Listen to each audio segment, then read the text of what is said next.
ప్రభువైన యేసుక్రీస్తు నామములో అందరికీ కృతజ్ఞతలు వందనాలు తెలియజేస్తూ ఉన్నాను. ఈరోజు ముఖ్యంగా మనం చెప్పుకునేది ఏది అంటే విశ్వాసాన్ని బట్టి.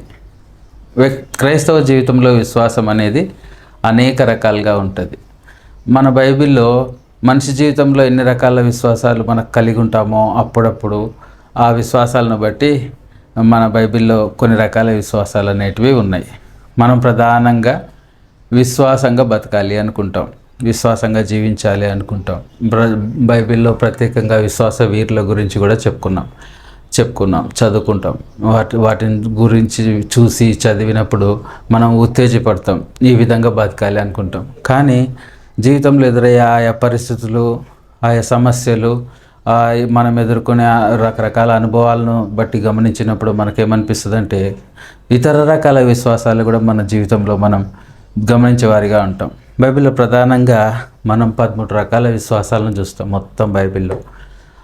ఆ రకాల విశ్వాసాలు మన జీవితంలో ఎదురు కావాలి, వాటిని అనుభవించాలని కాదు, కానీ మనిషి జీవితంలో ఆయా పరిస్థితులను బట్టి, మనుషులు మారే పరిస్థితిని బట్టి వాళ్ళ విశ్వాసం ఏ విధంగా మారుతుంది, ఎన్ని రకాలుగా వాళ్ళ జీవితంలో విశ్వాసం నుంచి తొలగిపోయి ఈ అనవసరమైన విశ్వాసాలను కూడా వాళ్ళ జీవితంలో కొని తెచ్చుకుంటూ ఉంటారు అనేది ఒకసారి గమనిస్తే, ఈ 13 రకాల విశ్వాసాల్లో మొదటిది అవిశ్వాసము, రెండవది నిష్ఫలమైన విశ్వాసము, మూడవది విశ్వాస భ్రష్టులు, నాలుగవది అల్ప విశ్వాసము, 5 బలహీనమైన విశ్వాసము, 6 మృతమైన విశ్వాసము, 7 వ్యర్థమైన విశ్వాసము, 8 స్థిర విశ్వాసము, 9 నిష్కపటమైన విశ్వాసము, 10 పరిపూర్ణ విశ్వాసము, 11 గొప్ప విశ్వాసము, 12 అమూల్యమైన విశ్వాసము, 13 అతి పరిశుద్ధమైన విశ్వాసం. సరే, వీటి రెఫరెన్స్లు ఒకసారి గమనిస్తే, 1 అవిశ్వాసం మనం ఎక్కడ గమనిస్తామంటే ఇర్మియా 3:22లో గమనిస్తాం. అలాగే మార్కు 6వ అధ్యాయము 5వ వచనంలో గమనిస్తాం. తర్వాత రోమీలకు రాసిన పత్రిక 4వ అధ్యాయం 20వ వచనంలో గమనిస్తాం. రెండవది నిష్ఫలమైన విశ్వాసం. ఇది ఎక్కడ గమనిస్తామంటే మనం యాకోబు 2:20లో గమనిస్తూ ఉంటాం. తర్వాత ఈ యాకోబు 2:20లో కూడా మనం ఏం చేస్తామంటే ఆ వచనాల్లోకి పోవడం లేదు, అవన్నీ మనం ఎక్కువ అవుతుంది కాబట్టి, అదే ఎక్కువ టైం తీసుకుంటుంది కాబట్టి వాటి గురించి వాటి లోపలికి పోవడం లేదు. సరే, మూడవది విశ్వాస భ్రష్టులు ఎక్కడ ఉంది అంటే 1 తిమోతి 4:2లో మనం గమనిస్తాం అన్నమాట. తర్వాత నాలుగవది అల్ప విశ్వాసం అనేది మనం ఎక్కడ చూస్తామంటే మత్తయి సువార్త 8వ అధ్యాయము 26వ వచనంలో, మత్తయి సువార్త 14వ అధ్యాయం 31వ వచనంలో గమనిస్తాం. మనకు అందరికీ తెలుసు ఏంటి, అందుకు ఆయన అల్ప విశ్వాసులారా ఎందుకు భయపడుతున్నారని దేవుడు తన శిష్యులకు గద్దించి ఆయన ఏం చేస్తాడు, గాలిని సముద్రంలో గద్దింపగా మిక్కిలి నిమ్మలమైపోతుంది సముద్రం. సరే, తర్వాత మత్తయి 14:31లో కూడా అల్ప విశ్వాసం గురించి ఉంది. ఏంటి అంటే అల్ప విశ్వాసి ఎందుకు సందేహపడతావని దేవుడు చెప్పడం జరిగింది. తర్వాత 5వది బలహీనమైన విశ్వాసం. తర్వాత ఇది ఎక్కడ ఉంది బలహీనమైన విశ్వాసం అంటే రోమా 4వ అధ్యాయం 19వ వచనంలో ఉంది. 6వది ఏంటి, మృతమైన విశ్వాసం అనేది ఎక్కడ ఉంది అంటే యాకోబు 2:17లో ఉంది. తర్వాత 7వది వ్యర్థమైన విశ్వాసం. ఇది ఎక్కడ ఉందంటే 1 కొరింథీ 15:14లో ఉంది. తర్వాత 8వది స్థిర విశ్వాసం. ఈ స్థిర విశ్వాసం ఎక్కడ ఉంది అంటే కొలసీలకు రాసిన పత్రిక 2వ అధ్యాయం 5వ వచనంలో ఉంది. దాంట్లో ఏమనుంది, నేను శరీర విషయంలో దూరముగా ఉన్నను, ఆత్మ విషయంలో మీతో కూడా ఉండి మీ యోగ్యమైన ప్రవర్తనను క్రీస్తునందలి స్థిర విశ్వాసంను చూసి ఆనందించుచున్నాను అని పౌలు కొలసీలకు రాసిన పత్రికలో కొలిసి సంఘానికి చెప్తాడనమాట. తర్వాత 9వది నిష్కపటమైన విశ్వాసం. 1 తిమోతి 1వ అధ్యాయం 5వ వచనంలో మరియు 2వ అధ్యాయము 1 తిమోతి 1వ అధ్యాయం 5వ వచనంలో మరియు 2వ తిమోతి 1వ అధ్యాయం 5వ వచనంలో ఉంది. 1 తిమోతి 1వ అధ్యాయం 5వ వచనంలో ఏముంది, ఉపదేశం ఏదనగా పవిత్ర హృదయం నుండి, మంచి మనస్సాక్షి నుండి, నిష్కపటమైన విశ్వాసము నుండి కలుగు ప్రేమయే అని ఆ వాక్యంలో నిష్కపటమైన విశ్వాసం గురించి ఉంది. తర్వాత 2 తిమోతి 1:5 ఏముంది? నా ప్రార్థనలు ఎందు ఎడతెగక నిన్ను జ్ఞాపకం చేసుకొనుచు నీ కన్నీళ్లను తలుచుకొని నాకు పరిపూర్ణ ఆనందం కలుగుటకై నిన్ను చూడవలనని రేయింబగలు అపేక్షించుచు నా యందున్న నిష్కపటమైన విశ్వాసమును జ్ఞాపకము చేసుకొని నా పితురాచార ప్రకారం నిర్మలమైన మనసాక్షితో నేను సేవించుచున్న దేవుని ఎడల కృతజ్ఞుడనై ఉన్నాను. ఈ రెండిట్లో నిష్కపటమైన విశ్వాసాన్ని రాయడం జరిగింది. తర్వాత 10వది పరిపూర్ణ విశ్వాసం. పరిపూర్ణ విశ్వాసము ఏంటంటే 1 కొరింథీయులకు రాసిన పత్రిక 13:2 ఏముంది? ప్రవచించు కృపావరం కలిగి మర్మములన్నీయు జ్ఞానమంతయు ఎరిగిన వాడనైనను కొండను పెకిలింపగల పరిపూర్ణ విశ్వాసం గల వాడనైనను ప్రేమలేని వాడనైతే నేను వెడుతుడను అనే వచనంలో పరిపూర్ణ విశ్వాసం గురించి రాయడం జరిగింది. 11వది గొప్ప విశ్వాసం. గొప్ప విశ్వాసం ఎక్కడుందంటే లూకా రాసిన పత్రిక, లూకా రాసిన సువార్త 7:9 ఉంది. తర్వాత 12వది అమూల్యమైన విశ్వాసం. అమూల్యమైన విశ్వాసం 1 పేతురు 1:7 రాయడం జరిగింది. తర్వాత 13వది చివరిది ఆఖరిది ఏంటంటే అతి పరిశుద్ధమైన విశ్వాసం. ఇది యూదా రాసిన పత్రిక 20 ఏముంది? ప్రియులారా మీరు విశ్వసించు పరిశుద్ధమైన దాని మీద మిమ్మల్ని మీరు కట్టుకొనుచు పరిశుద్ధాత్మలో ప్రార్థన చేయించు నిత్య జీవార్థమైన మన ప్రభువు యేసుక్రీస్తు కనికరం కొరకు కనిపెట్టుచు దేవుని ప్రేమలో నిలిచినట్లు కాచుకొని ఉండుడి. దీంట్లో అతి పరిశుద్ధమైన విశ్వాసం గురించి రాయబడింది. సరే, మనం ప్రధానంగా ఈరోజు చెప్పుకోబోయే అంశం ఏంటి అంటే విశ్వాస వీరులు అనేవాళ్ళు కొంతమంది ఉన్నారు. ఈ విశ్వాస వీరులు ప్రధానంగా మనకు 5 మంది ఉంటారు. 6వ వారిగా మనం ఇశ్రాయేలు సముద్రంలో నడిచిపోయేటప్పుడు, ఎర్ర సముద్రంలో నడిచిపోయేటప్పుడు వాళ్ళని కూడా 6వ వారిగా చేరుస్తాం.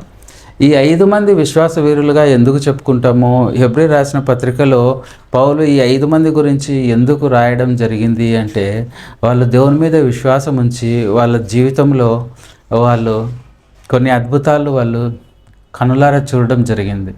ప్రధానంగా హెబ్రీ పత్రికలో విశ్వాసమును బట్టి వాళ్ళు ఏమేమి పొందినారనేది హెబ్రీలకు రాసిన పత్రిక 11:5 ఒకసారి చూసుకుంటే ఏముంది అంటే విశ్వాసమును బట్టి హానోకు మరణం చూడకుండాన్నట్లు కొనిపోబడెను. అతడు కొనిపోబడక మునుపు దేవునికి ఇష్టుడై ఉండనని సాక్ష్యము పొందెను.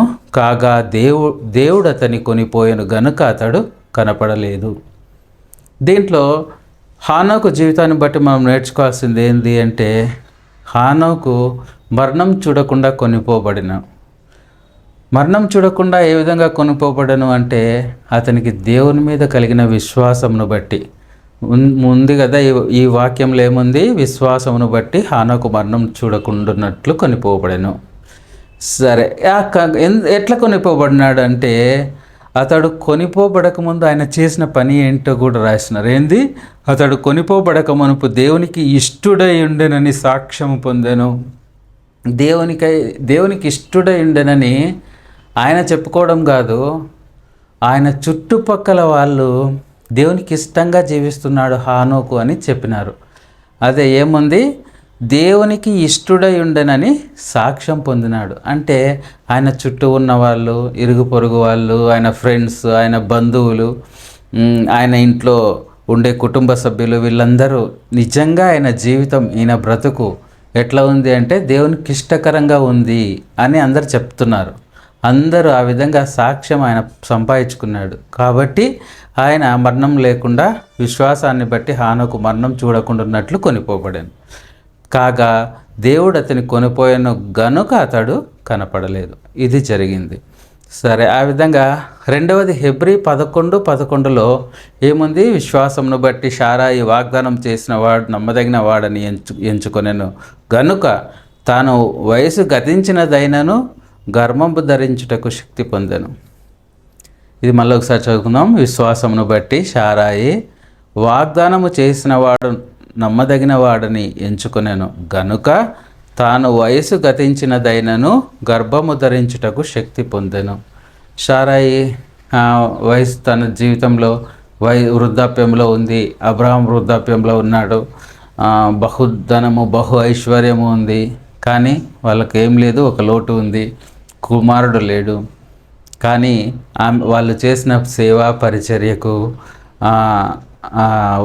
వాళ్ళకు కుమారుడు వస్తాడన్నారు, కానీ దేవుడు కుమారుడు ఇస్తాడన్నారు, కానీ ఆ శారాయికి నమ్మకం లేదు.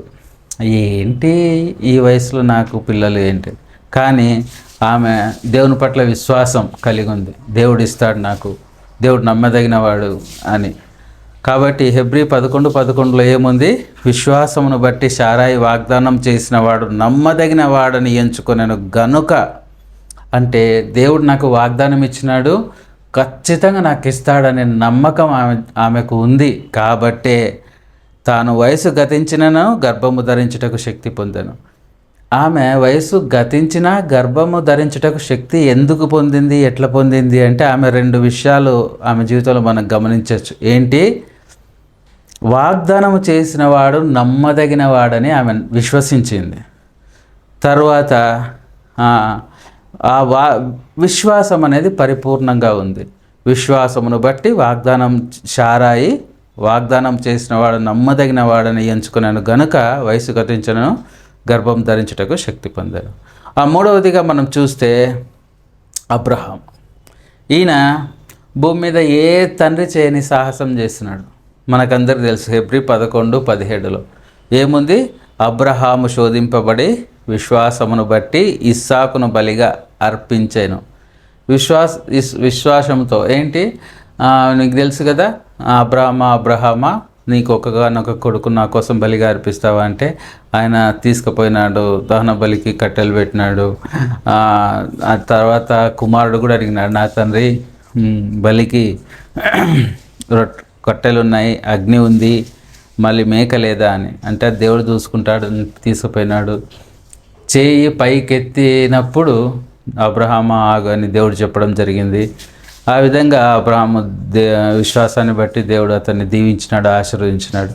అంటే దీంట్లో అబ్రహాము శోధింపబడి విశ్వాసమును బట్టి దేవుడు శోధించినా కానీ తాను విశ్వాసంతో విశ్వాస వీరుడిగా మనం ముందు నిలబడినాడు. తర్వాత నాలుగవదిగా మనం ఇస్సాకును గురించి చెప్పుకుంటాం. హెబ్రీ 11:20 ఏముంది? విశ్వాసమును బట్టి ఇస్సాకు జరగబో సంగతుల విషయమై యాకోబును ఏశావును ఆశీర్వదించెను. అంటే తాను ఆశీర్వదించినా కానీ దేవుడు అనేవాడు పైన ఉన్నాడు, దేవుడు ఖచ్చితంగా నా బిడ్డలకు న్యాయం చేస్తాడు అనే ధైర్యంతో ఆయన పిల్లలను ఆశీర్వదించడం జరిగింది. మన తర్వాత ఏం జరిగిందో మనం అందరం చూస్తాం. ఏశావును దేవుడు కాపాడినాడు, యాకోబును దేవుడు ఆశీర్వదించినాడు. వాళ్ళ ఇద్దరి కుటుంబాలు, పిల్లలు, వాళ్ళదంతా సంతతి మనం గమనిస్తాం. అంటే దీంట్లో ప్రధానంగా మనం గమనించాల్సింది ఏంటంటే విశ్వాసమును బట్టి ఇస్సాకు జరగబో సంగతుల విషయమై యాకోబును ఏశావును ఆశీర్వదించినాడు. తర్వాత 5వదిగా యోసేపును మనం చూస్తాం. విశ్వాస వీరుల్లో 5వ వాడు ఎవరంటే యోసేపు. ఏం చేస్తున్నాడంటే హెబ్రీ 11:22 యోసేపు తనకు అవసాన కాలము సమీపించినప్పుడు విశ్వాసమును బట్టి ఇశ్రాయేలు కుమారుల నిర్గమము గురించి ప్రశంసించి తన శల్యములను గూర్చి వారికి ఆజ్ఞాపించెను.